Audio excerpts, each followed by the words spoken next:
¿Qué tal amigos? ¿Cómo están todos ustedes? Pues ya es lunes 12 de julio y estamos entrando a Relatos Ocultos de la Mente. Hola Fer, ¿cómo estás? Hola Manuel, muy bien. ¿Y tú? También aquí ya con nuestros amigos de Relatos Ocultos de la Mente y hoy déjenme decirles que tenemos un tema bastante Interesante. interesante. Sí, vamos a hablar de esos profundos, ¿cómo podré decirlo? De esos trastornos profundos del ser humano. Así es. O sea, vamos a hablar un poquito de asesinos seriales. Sí, vamos a empezar con una serie de programas en las cuales vamos a abordar este tema de asesinos seriales, pero lo vamos a enfocar más que nada en México. ¿Por qué? Porque, bueno, a lo mejor y conocemos muchos asesinos seriales a nivel mundial, ¿no? O sea, Claro. tenemos, digamos, relatos y más relatos, pero en México hasta hace muy poco tiempo era un tema no muy conocido. Ujú, exactamente, o sea, como que tú hablas de asesinos seriales en México y como de unos, ¿qué te gusta? Unos 20 años hacia atrás, como que nuestra mente está en blanco en cuestión de asesinos seriales en México. Pero ya de ese tiempo para acá, como que empiezas a ubicar más asesinos seriales, por ejemplo la Mataviejitas, ¿no? Ejemplo, como que es de los más sonados que conocemos. Pero no solo está la Mataviejitas, hay más casos. Hay muchísimos, ¿no? Exacto. O sea, yo estaba revisando algunos documentales y me encuentro, no sé, en el tiempo de Porfirio Díaz, a un personaje que le decían el chalequero. Él asesinaba prostitutas, pero de ahí en fuera se pierde el registro hasta los años, creo que eran los años 30, 40, con Gregorio Cárdenas, que estuvo preso en Lecumberri, y de ahí se vuelve a perder el registro hasta, Exactamente. como dices, hace unos 20 años que ya viene una serie de personajes que se dedican a asesinar en serie, ¿sí? Entonces, por eso creo que es interesante el hecho de tratar estos temas, porque México está tomando esa parte de serialidad en los asesinatos, ¿no? Cuando hace años no se conocían, en las últimas 2 décadas empezamos a encontrar personajes aquí, allá y allá, que a fin de cuentas nos ponen también en ese ámbito de los asesinos seriales. Pero bueno, Así es. para empezar con esto, pues vamos a empezar a diferenciar un poco, porque también en esta parte del asesinato serial hay mucha confusión, ¿sí? Bastante. Porque a veces yo he visto documentales que hablan de asesinos seriales y hablan sobre personas que han cometido homicidios múltiples o personas que han cometido genocidio. Y Así es. entonces estamos hablando de 3 diferentes situaciones, de un asesino serial, de un multihomicida y Y un genocida. de un genocida. Exactamente. O sea, son muy... Sí tienen cierta similitud, pero son distintos en cuanto a su comportamiento, en cuanto a cómo seleccionan a las víctimas y toda esta situación. Por ejemplo, el genocida es básicamente aquella persona que asesina en masa. O sea, ya ni siquiera le importan los rasgos físicos de la persona o que hagan una cierta actividad en específico o algo así, sino que asesinan en masa, grandes cantidades de personas, ¿no? En cambio, si no mal recuerdo, sácame el error si me equivoco, el asesino, el Multihomicida. multihomicida mata, pero sin importar si es hombre, si es mujer, si es joven, si es rico o si es pobre. O sea, mata a diestra y siniestra a quien se encuentre, básicamente. Mientras que el asesino serial ahí sí ya tiene como un perfil en específico, ¿no? Ya sea rasgo físico, ya sea un solo género, ya sea, por ejemplo, un determinado rango de edad, ¿no? Entonces son como que situaciones muy distintas entre cada uno de estos grupos de Sí, y de personas. hecho el asesino serial tiene un perfil de víctima, ¿sí? Y tiene un patrón de conducta al asesinar también, ¿sí? Así es. Entonces, por eso estamos hablando de esa parte de la serialidad, porque el asesino serial dentro de toda su parte traumática se va generando un perfil de personas que le hicieron daño y a las cuales tiene que atacar o con las cuales tiene que acabar. ¿Por qué? Porque dentro de sí, o sea, esta parte de matar lo que a mí me hace daño. Entonces, por eso utiliza un perfil en específico, ¿sí? Entonces, si nosotros nos vamos a algunos asesinos seriales, nada más vamos a poner algún ejemplo. O sea, por ejemplo, la señora que mataba puras señoras de edad avanzada, ¿no? Así es. Entonces ella se hacía pasar por enfermera, se metía a las casas y entonces asesinaba. Pero era un perfil en particular, ¿sí? Así es. Y su modo de operación era también un tanto similar. Entonces, ahí nosotros sí estamos hablando de serialidad. ¿Por qué? Porque sigue un patrón para el asesinato. Sí, algo en específico, ¿no? Algo que lo caracteriza solamente a ese asesino. Mientras que, por ejemplo, hablemos de un multihomicida. Él no le importa cómo va a asesinar. Él no le importa si es joven, si es niño, si es mujer, si es hombre, si es pobre, si es rico. O sea, él agarra parejo, no discrimina. Pero el asesino serial sí tiene que cumplir una cierta característica en todas sus víctimas. O sea, a veces en las noticias, por ejemplo, que vemos, los confunden mucho. Pero porque, claro, o sea, las personas que dan noticias no tienen esa profesión que les permita hacer esa distinción. Pero aquí sí lo trataremos.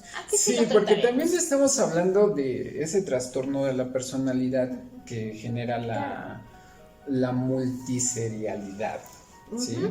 O sea, decíamos que nos íbamos a adentrar a ámbitos profundos de la mente porque realmente cuando nosotros encontramos esta parte de perfil, ahora hablando del asesino, del perfil del asesino serial, nos vamos a encontrar situaciones muy complicadas durante su vida, ¿sí?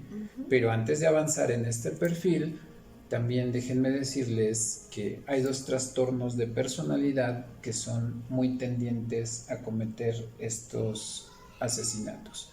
Uno de ellos es el sociópata y otro es el psicópata. Y también a veces hay mucha confusión entre estos trastornos de la personalidad, porque pareciera que son lo mismo, pero no.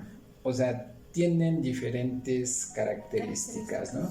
A lo mejor tienen características muy similares y los dos son tendientes a generar ese tipo de violencia y ese tipo de serialidad. Pero, o sea, hay puntos que realmente los hacen diferentes. Vamos a hablar de puntos a lo mejor en común, ¿no? O sea, a veces no pueden discernir entre lo que es bueno y es malo. Okay. Para ellos es lo mismo, ¿no? O sea, yo puedo matar una mosca o puedo matar un gato o puedo matar una persona y es lo mismo. Y es lo mismo, ¿sí? Entonces, durante su infancia tuvieron muchas problemáticas de maltrato, ¿sí? De violencia, ¿no? Sí, fueron personas muy violentadas, ¿no? Desde el aspecto psicológico, desde el aspecto sexual, o sea, hubo mucha violencia en sus vidas, ¿sí? Aparte, sus familias siempre fueron inestables. Okay. Hay casos en los que, bueno, son familias reconstruidas, ¿sí? Ya sea que se divorciaron, el papá o la mamá volvieron a reestructurar sus vidas y entonces las personas que llegan les hacen mucho daño, ¿no? Pero por lo regular también provienen de familias muy inestables. Tuvieron relaciones muy abusivas, o sea, es lo que decíamos de toda esa parte de la violencia, fueron abusados, ¿sí? Okay. Tuvieron trastornos de conducta infantil, por lo mismo de que tanta violencia que había dentro de sus ámbitos familiares, o sea, generaron esta parte de trastorno en las conductas. Hubo grandes pérdidas en sus vidas, pero de esas que realmente te dejan marcados y no puedes desapegarte de ellas, ¿sí? Okay. Pero bueno, otro de los rasgos, pues podríamos mencionarlo como, ¿cómo te lo puedo explicar? O sea, ellos son muy impulsivos, ¿sí? Entonces, esta misma impulsividad hace que reaccionen violentamente. O sea, esto podría ser algo que caracterice, nuestros dos trastornos. Pero bueno, vamos a hablar de trastornos muy en particular, ¿sí? Mientras un sociópata se hace, o sea, no sé, Eso se escuchó mal. o sea, sí, mientras un sociópata se va formando en el recorrido de su vida, ¿sí? O sea, un psicópata no. El psicópata, o sea, no importa el ámbito en el cual se desarrolle, él ya viene genéticamente prediseñado a ser psicópata, ¿sí? Mientras que el sociópata, o sea, trae esa parte de herencia genética, pero si su medio no es adverso, entonces no va a haber detonantes para que él desarrolle esa sociopatía, ¿sí? Un sociópata es impulsivo, ¿sí? O sea, no controla emociones. Le ganan las emociones. Le ganan las emociones. Mientras el psicópata no, es un tanto más frío. O sea, a él lo puedes estar molestando y no va a pasar nada. O sea, siempre se va a mantener ecuánime, va a ser muy frío, ¿sí? Un sociópata es antisocial, ¿sí? Pero genera esa empatía con, digamos, círculos muy cercanos, familiares, amigos muy, muy cercanos, ¿no? Como que todavía se preocupa por los sentimientos de su círculo en el que se desarrolla. Efectivamente. Pero ¿qué crees? Que el psicópata no. Híjole, no sé, me suena que nada más le importan los sentimientos de sí mismo, ¿no? Efectivamente, sí. Porque el psicópata se maneja en algunos ámbitos de la personalidad, como es el narcisismo, aquel en que, o sea, nada más soy yo y no hay nadie más, o sea, yo me amo y no amo a nadie más, o sea, yo soy todo y los demás no existen. Ok, es el yo-yo. Efectivamente, o sea, primero yo, luego yo, después yo. Y al último yo. Okay. Exactamente. Entonces no existe nadie más en su mundo que no sea él. Pero ¿qué crees? Que aquí entramos en una contradicción, tal vez, porque el psicópata es una persona muy encantadora a nivel social. Envuelve muy fácilmente a las personas. Manipula muy fácilmente a las personas, seduce muy fácilmente a las personas, tiene una habilidad en su forma de comportarse, en su forma de manejar el lenguaje, que lo hace muy atractivo a las demás personas para seguirlo, ¿no? Entonces, ojo, si encuentran una persona como las que estamos describiendo, aléjense. Sí, aparte otra de las características. O sea, la violencia es muy frecuente en un sociópata, ¿sí? O sea, como decíamos, no controla las emociones muy fácilmente, ¿no? Es muy explosivo, o sea, tiene una reacción muy rápida a las emociones, ¿sí? Mientras que el psicópata no, o sea, nada lo va a alterar, ¿no? Otra de las características, un sociópata puede combinar esta enfermedad con otras de tipo mental, como la ansiedad, como la depresión. O sea, un sociópata es una persona ansiosa, depresiva y violenta, ¿sí? Ay, Dios. Mientras que el psicópata, pues no, o sea, no le afecta en nada el ámbito en el cual se desarrolle, lo que piensen de él. ¿Por qué? Porque él es su mundo, ¿sí? Porque él es todo. Entonces, lo que piensen los demás no le importa. No me importa, ¿sí? Y otro, pues sí, lo que ya habíamos hablado, ¿no? O sea, esa carencia de emociones en el psicópata y en el sociópata no es que no tenga emociones, sino que no sabe controlarlas. ¿Sí? Mientras uno dice, solo mis emociones importan, el otro es más como emocional, por así decirlo. ¿Sí lo entendí? Sí, efectivamente, o sea, ¿cómo podemos explicarlo? El psicópata, o sea, él no le importa el mundo, o sea, me importo yo, Entonces, si nos vamos a que las personas que a nosotros nos rodean igual nos generan emociones, ¿sí? Entonces, el psicópata, pues no, porque no existe el mundo es él. Ok. Entonces, las únicas emociones que yo siento son las mías. Ujú. Es Y como como, soy frío, controlador ok. y demás, no pasa nada. Es como egocentrismo, narcisismo, una combinación de ambos. Sí, o sea, el psicópata utiliza el narcisismo, el egocentrismo, o sea, toda esa parte en la cual solamente soy yo Solo es yo, y ok. nadie más existe, ¿no?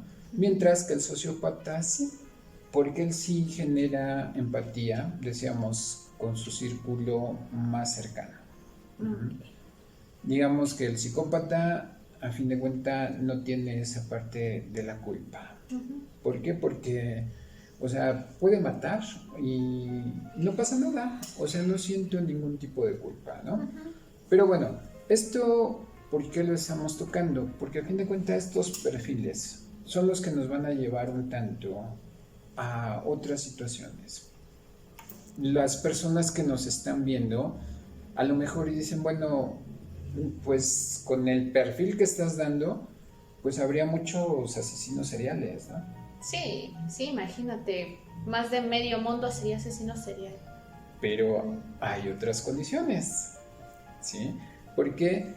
Porque el hecho de que yo tenga una sociopatía o una psicopatía no quiere decir que yo voy a ser un asesino serial. Ujú. Y esto lo vamos a explicar en otra serie de programas porque también es una situación muy interesante, ¿no? Porque decimos, si el perfil de los psicópatas y sociópatas es el que estamos dando, a lo mejor y pensamos que todos los sociópatas y psicópatas son asesinos seriales y no es cierto.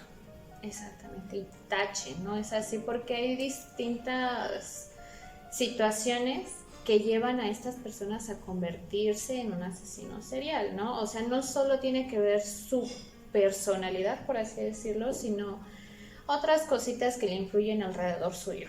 Efectivamente, Ciertamente, ¿no? o sea, el entorno social, el entorno familiar, la misma mente, porque también la mente muchas veces nos trae, bueno, nos trae, no, pero yo no soy sociópata ni psicópata, o sea, les trae esa parte de la orden, ¿sí? O sea, Claro. tienes que hacer esto, ¿no?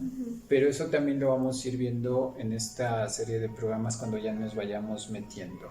Pero bueno, aquí la situación es que, como decíamos, no todos los psicópatas o los sociópatas van a ser asesinos seriales. Exactamente.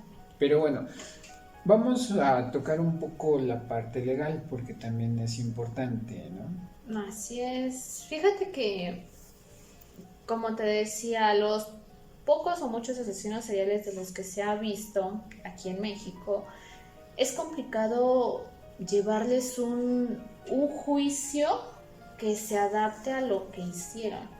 Y te voy a explicar por qué. Estamos hablando de trastornos mentales, ¿no? Ujú. Pero, por ejemplo, en programas pasados te hablaba de una inimputabilidad. Vamos a recordarle al público qué es inimputabilidad, ¿no? La inimputabilidad significa que la persona que se está juzgando no cumple o tiene ciertas características que le impiden ser castigado por la ley como lo marca la legislatura. ¿Qué características pueden ser? Por ejemplo, una persona inimputable puede ser alguien que tenga no sé, un retraso mental de nacimiento, ¿no? O sea, por alguna X razón, a la hora de esparto o algo así, tuvo un cierto choque ahí que le ocasionó un retraso mental y ese retraso mental ocasiona que no identifique bien qué es lo que está haciendo. No identifique qué parámetros son buenos, qué parámetros son malos y simplemente actúa, pues ahora sí que como le dé a entender su mentalidad. Eso es una de las características de inimputabilidad. Estamos Otra. hablando, o sea, de lo que es la enfermedad mental ya muy marcada. Exactamente, O pero sea, no ya de coeficiente intelectual. no. No, o sea, estamos hablando de una enfermedad tal cual, mental, a tal grado que le impide identificar qué es bueno y qué es malo, pero por enfermedad, no por alguna otra circunstancia que le rodee. Ahora, otra de las causales de inimputabilidad es un exceso de sustancias tóxicas que puede haber ya consumido. Por ejemplo, hay muchas personas que necesitan, por alguna enfermedad, estar tomando constantes medicamentos. Claro. Y bueno, es bien sabido que un exceso de medicamento conlleva pues a una cierta, pues a consecuencias que pueden ser, que más bien que les impidan controlar sus impulsos, por ejemplo, ¿no? Esa también es una causal de inimputabilidad porque ya no tiene ese control de sí mismo a causa de medicamentos, por ejemplo, o de sustancias que haya consumido. Esa también es una causal de inimputabilidad porque no sabe lo que hace. Entonces, por eso les decía que a un asesino serial es difícil que le puedan comprobar una inimputabilidad, pero no quiere decir que no se den los hechos. Sí, porque, bueno, antes debe de haber una parte diagnóstica y en el diagnóstico debe de haber un perfil psicológico, un perfil psiquiátrico y no sé qué otro tipo de estudios también se tengan que hacer. Por ejemplo, si se están tomando medicamentos, un farmacológico, ¿no? O sea, ¿a qué grado le está afectando ya tanto fármaco que está consumiendo para determinar si realmente es a causa de los fármacos que está consumiendo o ya de plano es, por ejemplo, una enfermedad lo que le está ocurriendo a esta persona? O sea, es aquí cuando la psicología y las leyes se unen para poder determinar si la persona es imputable o es inimputable. Sí, pero porque estamos hablando también de que el asesino serial, o sea, hay un patrón para la serialidad, para cometer el acto, ¿no? Así Entonces, ese acto es premeditado. O sea, no es el hecho de que de repente yo me siento mal y voy y cometo un asesinato, ¿no? Porque ya es algo premeditado, ya es una, digamos, una tendencia, ¿sí? Un perfil hacia la víctima. Sí, y sobre todo ya es algo planeado, porque si bien es sabido, los asesinos seriales son muy inteligentes, porque literalmente planean las circunstancias en cómo van a llevar a cabo el asesinato, planean qué perfil va a tener su víctima, bueno, la serie de víctimas, y en qué momento lo van a hacer, o sea, tienen como que todo súper calculado. Sí, ya está toda esa parte de la planeación, o sea, lo que no se escapa, o sea, es el perfil. Pero cuando encuentran una persona con el perfil que ellos buscan, la van trabajando, la van, o sea, van preparando el terreno, vaya. Exactamente, minuciosamente, porque realmente, por ejemplo, conocemos muchos asesinos seriales a nivel mundial que no los han podido como poner una penalidad en específico porque no reúnen esas pruebas que necesitan legalmente para poderlos, ahora sí que meter a la cárcel o algo así. Y hay muchos asesinos seriales que no son, no los meten a la cárcel, pero por ejemplo sí los meten a instituciones psiquiátricas. O sea, la pregunta aquí es, ¿qué es lo que lleva al juez a identificar si va hacia la cárcel o si a un hospital psiquiátrico? Y ahí es donde influye la psicología y la psiquiatría. Y hablas, o sea, de esos términos, pero bueno, hay otros que ni siquiera se conocen, ¿no? Como el último de Atizapán de Zaragoza, que llevaba 20 años, o sea, cometiendo asesinatos y por un error o por un golpe de suerte. Exactamente. Es como lo detiene, ¿no? Pero, o sea, 20 años haciendo lo mismo, entonces nos habla de esa parte de la planeación. Exactamente, o sea, de ese cuidado riguroso que tienen realmente, porque muchas veces nosotros podemos estar tratando con un sociópata o un psicópata que es asesino en serie y ni siquiera nos damos cuenta. Porque Déjame realmente a un son lado. iguales. O sea, imagínate, por ejemplo, ¿quién iba a pensar que la Mataviejitas iba a hacer eso? Porque fueron también, ¿cuántos años de ella que estuvo? Fueron años también. No me 11, acuerdo, 12 11. aproximadamente. Y pues, ¿quién lo pensaría? O sea, te puedo asegurar que esa persona estuvo conviviendo con su familia normal, como si nada, y su familia jamás lo imaginó. Sí, por eso O te sea, comentaba, o sea, imagínate, también es es esa complicado. parte de decir, bueno, o sea, el hecho de que yo tenga ese trastorno de la personalidad, o sea, no es determinante para que yo sea un asesino serial. Exactamente. Otra de las situaciones, a veces ni siquiera nos damos cuenta de con quién estamos platicando y de Exactamente. cuáles son sus formas de pensar, de comportarse, sus traumas o sus trastornos o sus Así es. patologías, ¿no? Entonces, pero todo esto lo vamos a ir descifrando poco a poco. Poquito, sí, porque, o sea, es muchísimo lo que se puede hablar de este tipo de personas, porque realmente son personas como que Como viven, tú o como yo. como tú o como yo, pero que realmente no sabemos si, por ejemplo, el vecino tiene esos rasgos más marcados, ¿no? O si tiene algún trauma ahí que en cualquier momento puede convertirse en asesino serial, imagínate. Sí, pero bueno, esto lo vamos a ir comentando y lo vamos a ir desarrollando poco a poco y vamos a poner ejemplos ya sobre la mesa, porque sí, o sea, hay características, hay similitudes, hay diferencias. Podemos estar al lado de una persona que tiene una psicopatía o una sociopatía y no nos damos cuenta, Exactamente. pero por eso vamos a ir desarrollándolo ya sobre casos en específico. ¿Qué te parece si hacemos una invitación para que nos acompañen la próxima semana, Fer? Ay, claro que sí, o sea, por favor visítenos y van a ver que los próximos programas van a estar muy, muy interesantes. Porque para la próxima semana sí ya les vamos a platicar de los asesinos seriales mexicanos. Pero por el día de hoy les dejamos esta sensación de continuidad. Ahora sí, como dicen, ¿no? Esta historia continuará. Un gusto, Fer. Un gusto de estar aquí contigo y más compartiendo este tipo de temas que, híjole, les puedo asegurar que ahorita están pensando de a ver si el vecinito no está tramando algo. No hay que generar esos sentimientos No, de persecución, digo, no.